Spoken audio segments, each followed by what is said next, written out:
In this lecture, we'll be covering DNA structure and replication. So for the most part, this will actually be an older lecture that I recorded for a different class. However, the content covers the things you need to know to do well in this class as well.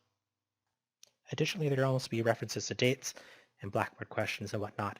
However, ignore those for this lecture since this is an older lecture recorded for a different class. So before we transition to that older lecture, I just want to go over a little bit more chemistry that we haven't covered in this class yet. So if you guys remember, we talked a little bit about covalent bonds. So these are types of bonds that link molecules together. Now we're going to talk about a different type of bond called hydrogen bonds. So covalent bonds usually come in a solid black line like this. Hydrogen bonds, though, usually have some sort of dotted line. So here you can see there's a hydrogen bond between this oxygen and this hydrogen right here. So as the lines sort of imply, covalent bonds are a stronger type of bond than hydrogen bonds. And on top of that, hydrogen bonds usually link together different molecules. So here we're looking at molecules of water actually. So we have one here, and one here. So you can see we have 3 molecules of water. So within those molecules of water, we have covalent bonds. So those link the hydrogen and oxygen together. Between water molecules, though, we have hydrogen bonds. So you can again see we have hydrogen bonds linking together separate molecules of water. So I like to think of a covalent bond being like a handshake. So there's actual physical interaction between the hands. So I like to think of hydrogen bonds, though, being more like a handshake. So yes, there's some interaction, but it's not a very strong one.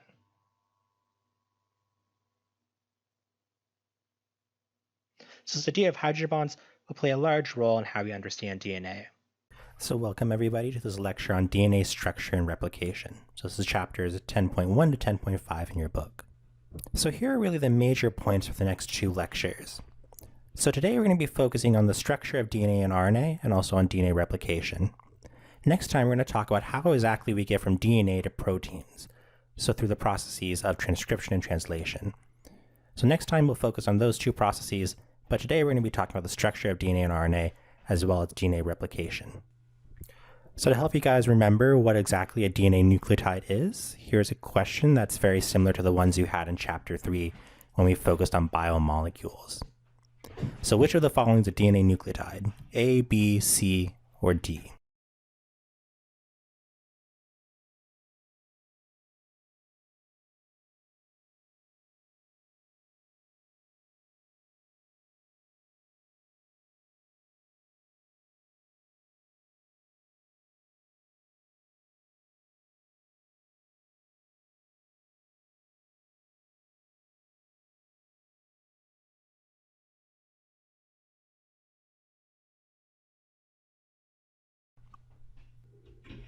So here the correct answer is B.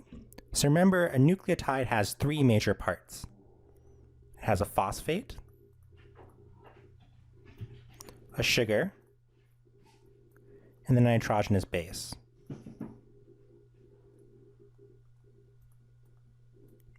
So if you look for those 3 parts, you'll be able to easily identify a DNA nucleotide. So A, just for your information, is actually an amino acid, C is a sugar, and D is actually a steroid. So that leaves us with B. So B has the 3 major parts of a DNA nucleotide: a phosphate group, a sugar, and a nitrogenous base. And here's that just again in a blown up figure. So you can see we have a phosphate group, a sugar. Depending on DNA versus RNA, that sugar may either be deoxyribose or ribose. And then we have some sort of nitrogenous base. So nitrogenous bases, there are actually 5 of them. There's adenine, cytosine, guanine, thymine, and uracil. So we'll talk a little bit about the structures of nitrogenous bases later in this lecture. So as you guys all know, DNA forms a double helix. So this is the very common structure you've probably seen in other classes. So DNA is the heredity molecule for cells. So it's a very important molecule. So as we've talked about in other lectures, DNA codes for proteins, and those proteins then do the variety of work that your cell needs to accomplish. So that makes DNA a very important molecule for cells and life. So here we're zooming in on one of those strands of a DNA molecule. So as you can see, they have various parts. So we have this part right here, which is called the sugar phosphate backbone.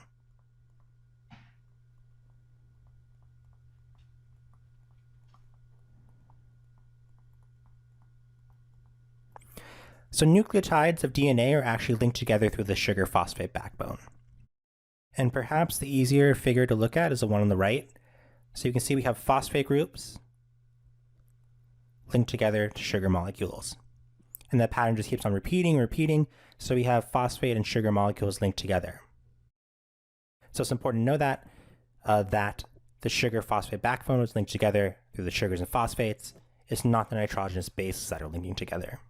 So if you look closely, it's sort of alluded to, but we have covalent bonds linking these molecules together. And more importantly, actually polar covalent bonds are linking them. So we'll talk a little bit more about why this is important when we do our DNA extraction lab. So the fact that we have polar covalent bonds on the outside of DNA strands is very important for the DNA extraction procedure we're going to be doing in lab. Okay, so we talked about the sugar phosphate backbone, so that links the nucleotides of DNA together. Next, we're going to talk about nitrogenous bases. So as you can see, we have nitrogenous bases hanging on the outside.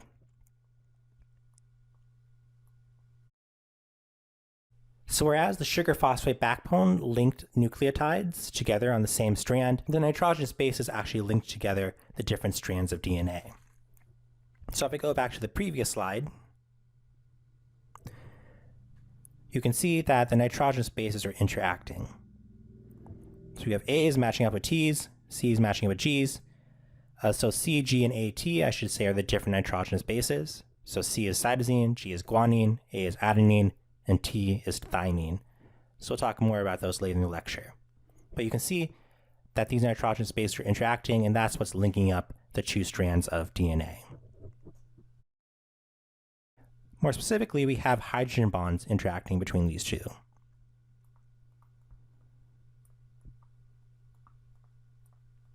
So remember, the sugar phosphate backbone is polar covalent bonds.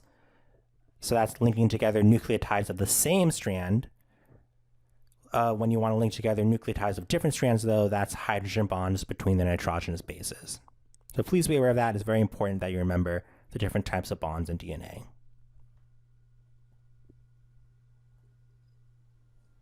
So here's that all together. So we have a double helix here of DNA. Looking at one of those strands, we have a sugar phosphate backbone that's linked together through polar covalent bonds. Each of those nucleotides has its own nitrogenous base. So A, C, T, G, G here. And if we had another strand of DNA, you could see that those nitrogenous bases are actually hydrogen bonding with the opposite strand. Looking at a single nucleotide, again, the major component is a phosphate group, a sugar. In the case of DNA, that's deoxyribose, that's the name of the sugar, and then we have our nitrogenous base. So essentially, what I've been talking about is essentially zooming in on DNA. So when we look more closely at the sugar, we actually have a naming scheme for the carbons that are found in it. So the carbon that's closest to the nitrogenous base, we call the 1'. The second carbon is called the 2', third carbon 3', 4 carbon 4', 5 carbon 5'. So essentially it goes clockwise from the nitrogenous base. So this is going to be very important in later slides when we talk about directionality of DNA. So the naming of carbons, in this case the 1', 2', 3' system, allows us to tell the direction of DNA, which is going to be very important. As I just alluded to, DNA has a direction. And those directions specifically point to the carbon that is unlinked. So if you look here, we have the 5' carbon is unlinked. So we have a lone phosphate group there that's attached to nothing. So that is the 5' end of DNA. Here on the other strand, though, we have a 3'. So that 3' is alone by itself, so it just has a lone hydroxyl group, so that's not connected to anything. So that's the 3' end of DNA. If you look at the other end of the left-handed strand, you can see we have a lone hydroxyl group again. So that lone hydroxyl group is on the 3' carbon, so that gets the name 3' end. If you look on the other strand, we have a lone carbon there that's attached to a phosphate group that's not attached to anything else, so we call that the 5' end. So as you may have figured out already, DNA strands run anti-parallel. So if their 5' end is over here, then it must be the 3' on the other end. So you can't have 5' on both ends of DNA. So if you travel down the left-hand DNA, the other end must be 3'. And if you know that the other end is 3', since DNA is anti-parallel, the other side must be 5'. So we'll have some opportunities to practice this in later slides. So here's just a review. So what prime carbon is indicated by the arrow below?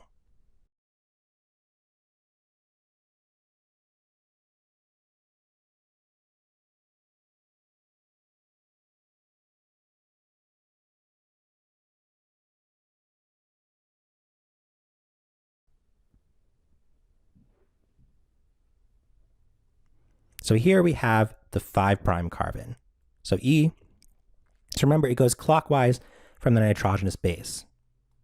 So this is 1, 2, 3, 4, 5. So that's the 5' carbon indicated by the arrow. So here's a little bit more tricky of a question. So is the arrow pointing to the 5' or 3' end of the DNA?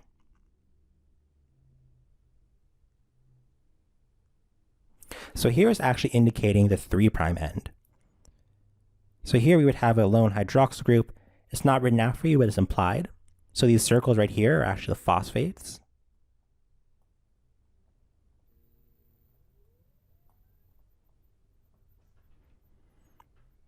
And these sugars right here are the deoxyribose. So it's important to point out here that deoxyribose is also called a pentose. So pentose sugars form pentagons in their circle form. So just be aware of that. It's not something I'm going to test you on, but if you're ever looking at a figure of DNA and you see a pentagon, that's pointing out the deoxyribose or ribose. Okay, so as you can see, we have a lone hydroxyl group there. If you see a lone hydroxyl group, that usually means it's the 3' end. So this is the 3' end right here. So knowing just that, we're able to fill out every other end of DNA here. So if that's the 3' end on that end, this phosphate group right here must be pointing out the 5' end. Since DNA runs anti-parallel, so it's parallel and it's flipped, so anti-parallel, if that's the 5' end on the right, this must be the 3' end on the other side. Knowing what end is which on the left-hand strand of DNA, we know the other end must be the 5'. So in this case, the arrow is indicating the 3' end of DNA. So really here, if you just look for the hydroxyl and phosphate groups, if it's a lone phosphate group, that means it's usually going to be the 5' end. If it's a lone hydroxyl group, that means it's the 3' end. So that's usually the easiest way to figure things out. But if you ever forget, remember that carbons are numbered clockwise from the nitrogenous base. And depending on which carbon is free, that determines what end of DNA you're looking at. So please be aware of that for exam questions. So here's a little bit of a critical thinking question. So here's a figure I actually took from Google, and I want you to tell me what is wrong with the directionality of the DNA strands below. So there's something very wrong here that you should be able to figure out using the content we've learned earlier in this lecture.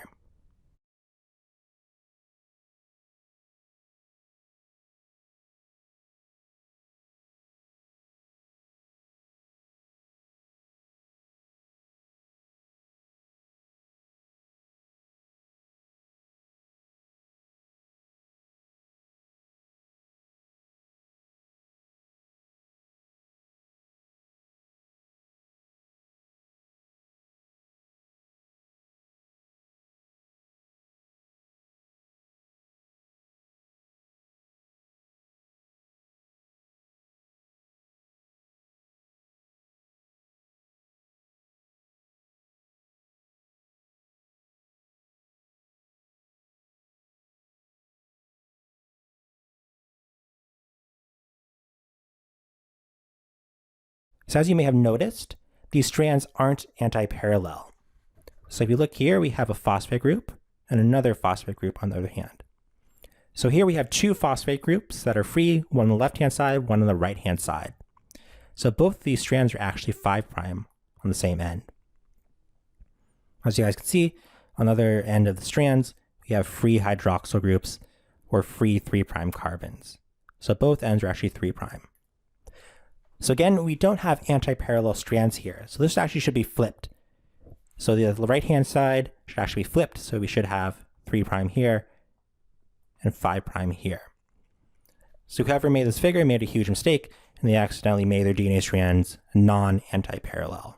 So again, this is just to show that DNA strands are anti-parallel. So if one end is 5', the adjacent end must also be 3'. So this is just to show that DNA strands are anti-parallel. So if one end is 5', the adjacent strand must be 3'. So this is just to show that DNA strands are anti-parallel. So if one end is 5', the adjacent strand must be 3'. So this slide right here talks about DNA versus RNA, which is something we talked a little bit about earlier in this lecture. So DNA, as you probably know, stands for deoxyribonucleic acid. RNA, though, stands for ribonucleic acid. So really the difference between DNA and RNA is this deoxy prefix right here. Other than that, they're very similar. So as you can imagine, deoxy is relating to the fact that DNA actually has one less oxygen in it. So that's called deoxy. So oxygen, of course, is a key word here. So looking at this molecule we have on the left, this is RNA, or ribonucleic acid. So it has a hydroxyl group on its 2' carbon. So a hydroxyl group, just a reminder, is the OH there. Deoxyribonucleic acid, or DNA, on the right-hand side, has a hydrogen there. So on the 2' carbon, you have a hydrogen instead of a hydroxyl group, or OH. So that's the major difference between DNA and RNA. On the 2' of RNA, you have a hydroxyl group. On the 2' of DNA, you have just a lone hydrogen. So if you ever forget the difference between DNA and RNA, just remember what DNA and RNA stands for. So DNA is deoxyribonucleic acid, and RNA is ribonucleic acid. So that single OH group actually has a huge impact on the structure of both DNA and RNA. So that hydrogen that you find on DNA makes a double-stranded helix much more favorable. So as you can see, DNA has a double helix. So you have DNA on the left. The hydroxyl group on RNA, though, makes a single strand much more favorable. So as we're going to see in the next lecture, RNA actually likes being single-stranded. So instead of having a double helix, we just have a single strand of RNA forming a helix by itself.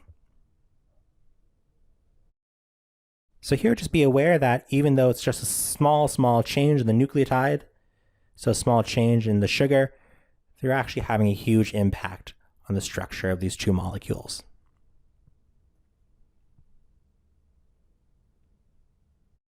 So we went into a little bit more detail about the sugar that's found in the sugar phosphate backbone. Now we're going to talk about nitrogenous bases. So these link adjacent strands of DNA. So nitrogenous bases fall into two major categories. We have pyrimidines and purines. And you can tell the difference based on the structure of each nitrogenous base. So pyrimidines are thymine and cytosine. The shorthand way of writing this is T and C. The purines are adenine and guanine. If you look closely, the pyrimidines form a single circle like this, and the purines have two circles.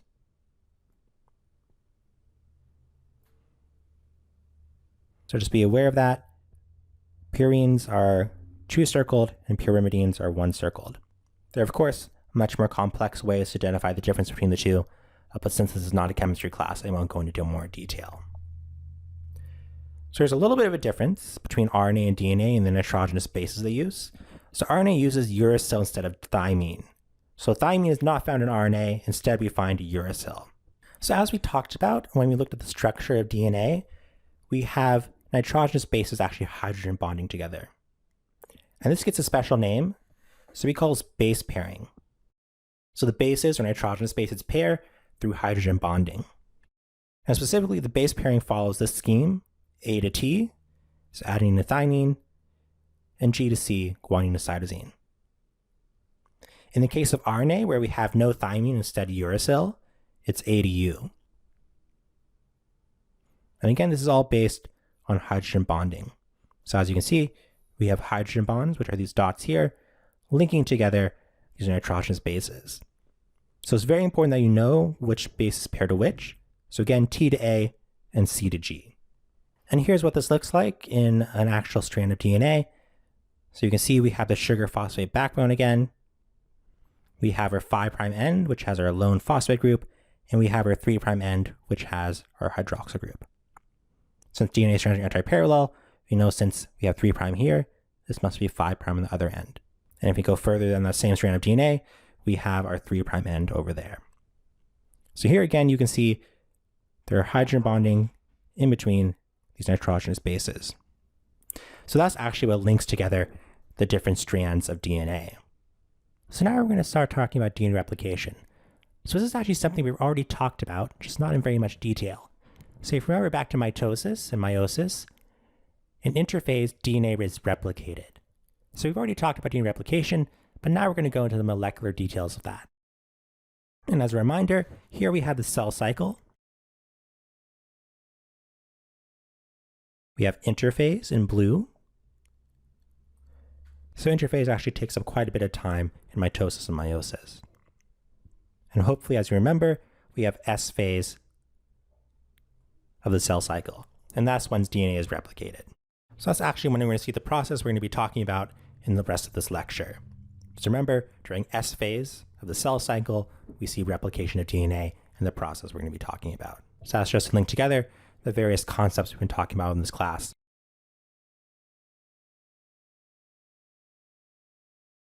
So I'm going to start off by showing you guys a video. The reason why I chose this video is because it actually is very complex, but also simple enough that you can understand it without knowing much about DNA replication. So it's definitely a video I would highly recommend you come back to later in this lecture, or maybe a few days later. Come back and rewatch it and see if you can understand more of the video. So it goes into the appropriate amount of depth, but it's not too complex, so even a beginner can understand it. So I really like this video, and that's the reason why I'm going to be showing it to you.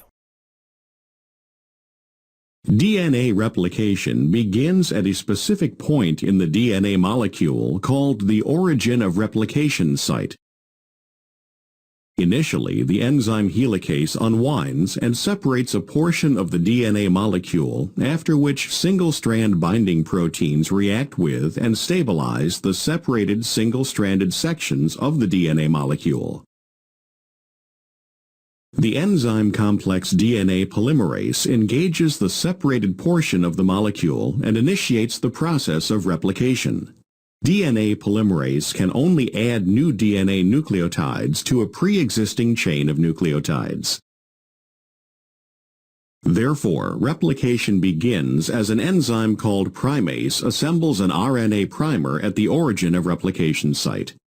The RNA primer consists of a short sequence of RNA nucleotides, complementary to a small initial section of the DNA strand being prepared for replication. DNA polymerase is then able to add DNA nucleotides to the RNA primer and thus begin the process of constructing a new complementary strand of DNA.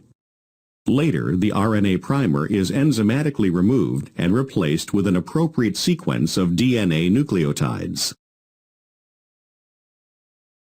Because the two complementary strands of the DNA molecule are oriented in opposite directions and the DNA polymerase can only accommodate replication in one direction, two different mechanisms for copying the strands of DNA are employed. One strand is replicated continuously toward the unwinding, separating portion of the original DNA molecule, while the other strand is replicated discontinuously in the opposite direction with the formation of a series of short DNA segments called Okazaki fragments. Each Okazaki fragment requires a separate RNA primer. As the Okazaki fragments are synthesized, the RNA primers are enzymatically replaced with the appropriate DNA nucleotides, and the individual Okazaki fragments are then bonded together into a continuous complementary strand. So now that we watched the video, here we're going to go into the step-by-step process of DNA replication. So first, I'm going to introduce this term here, semi-conservative replication. And this essentially means that each strand of DNA becomes a template. So here we have our parental molecule of DNA. So the two blue strands, those become pulled apart in DNA replication, and we have two new strands. So two separate new strands synthesized off of those blue templates. So the parental strands serve as templates. So this is semi-conservative replication. And it's called semi-conservative because each new strand has one parental DNA and one new DNA that's synthesized off of that parental strand. So this is semi-conservative DNA replication. So now we're going to zoom way out and we're going to be looking at the whole entire process itself. So in a parental DNA molecule, so it's just the DNA floating around in a cell, origins of replication start forming. So these are bubbles that actually pull apart. So they're literally called bubbles. Start pulling apart, and we have the process of DNA replication start. So as you can see, we have one strand go this way, another strand go this way, this way, this way, this way, and this way. So really the point here is that the cell is actually trying to speed up the process of DNA replication. So by having many origins of replications or many bubbles where DNA replication is happening, we can actually speed up the process of DNA replication.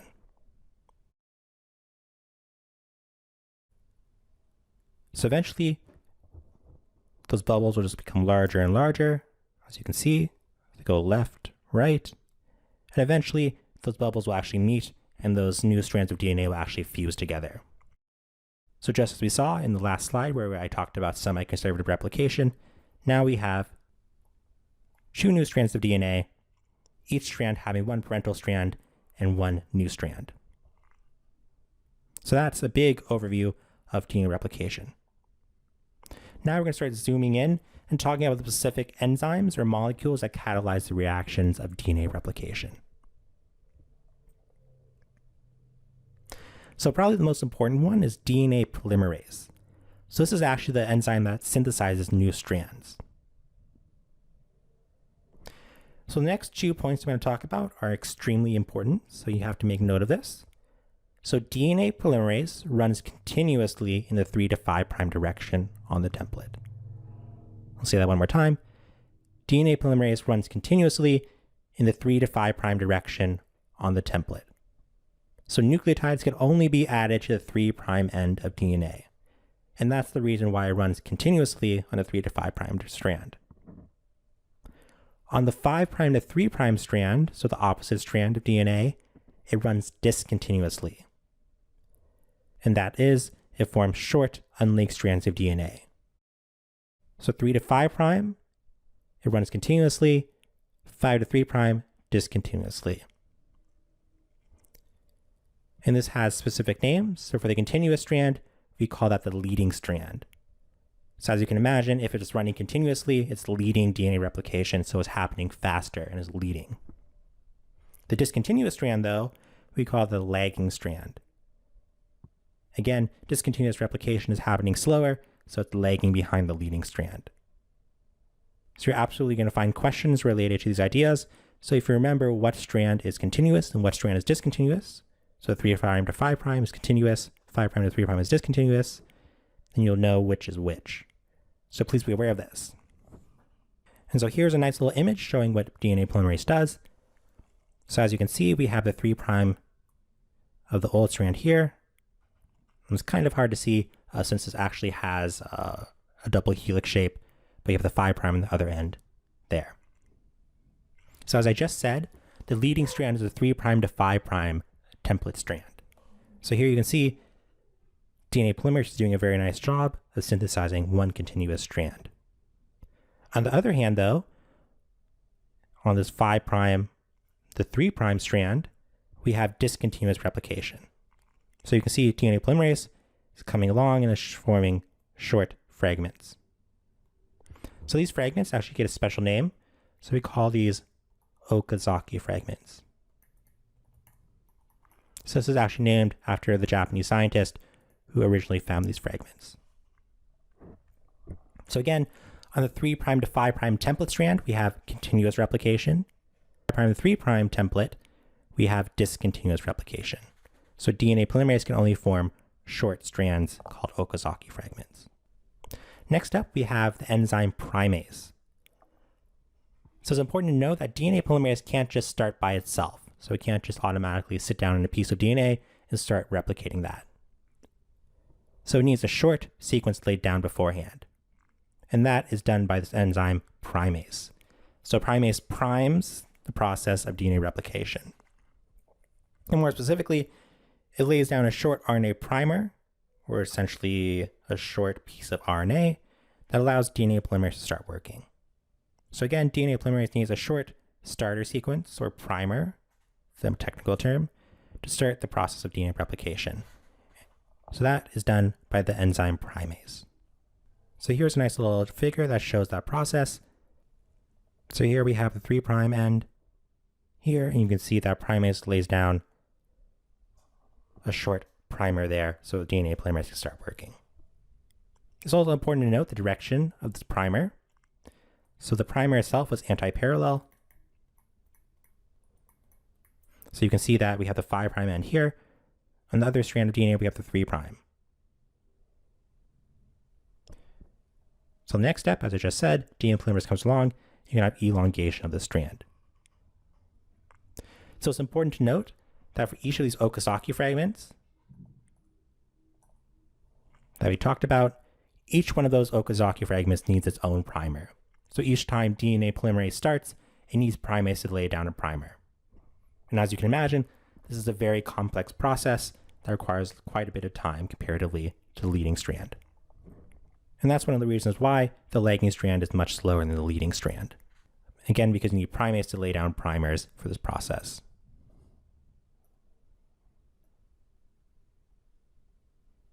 It's also important to note that the leading strand itself also needs primers. So it's not just a lagging strand thing. The leading strand itself also needs primase to lay down a primer for DNA polymerase to start. So the next major enzyme is helicase. So DNA is double-stranded and usually tightly wound. So as you can imagine, it forms those helixes. Also, of course, hydrogen bonds are binding together these strands of DNA. So helicase actually unwinds or unzips the DNA strands. So it pulls apart those hydrogen bonds and allows for the DNA strands to separate. So it actually sits at the very base of the replication fork. So this whole entire thing right here is a replication fork.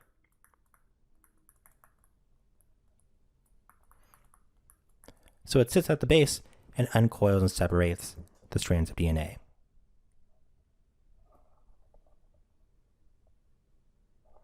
There are also other parts of this figure that I like. So it talks a little bit about DNA polymerase. So you can see it's forming the leading strand. You can see there's also primase there, ready to prime any new synthesis that's going on. In the next slide, we're actually going to talk about ligase, which is the last enzyme in DNA replication that we're going to talk about.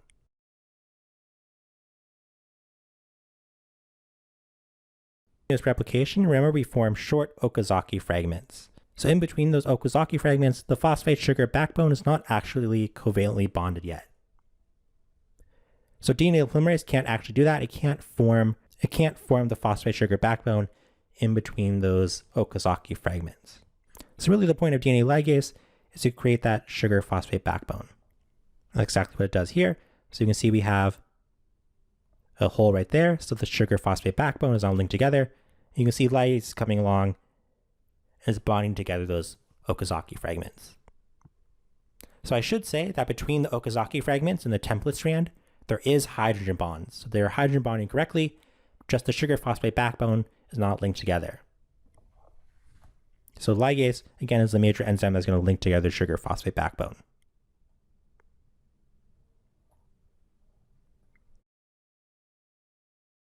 And so here's a nice figure from your book.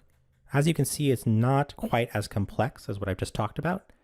So in regards to depth for the exam, I want you to be able to identify the enzymes I talked about in the last few slides. But other than that, this essentially shows exactly the same thing I talked about. So in the 3' to 5' template strand, this is our leading strand. So you can see DNA polymerase is synthesizing that in one complete chunk. What's not shown here is primase.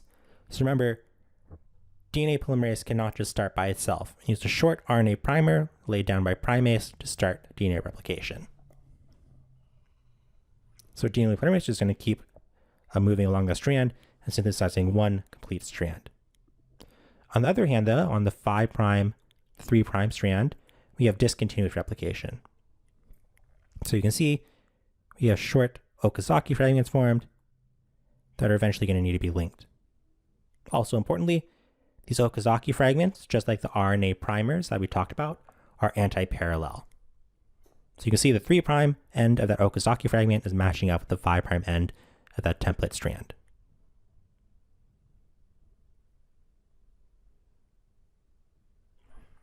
In the bottom of this figure, you can see DNA ligase is coming along. So it's actually ligating together those Okazaki fragments. So again, it's linking together the sugar phosphate backbone. These Okazaki fragments in the template DNA, there are hydrogen bonds. So the point of ligase is just to ligate together the sugar phosphate backbone. One thing we didn't talk about, though, is the overall direction of replication. So that always follows the leading strand. So if you know what strand is leading, that tells you the overall direction of DNA replication. And that's again because the leading strand is faster, so it's going to be opening up or moving DNA replication in that direction. So that's it for this lecture. So again, I highly recommend you go back to that video I showed you and review that. So it goes over all the enzymes we talked about and explains it in a nice little animation. So it's a video I highly recommend since it's very helpful for your studies.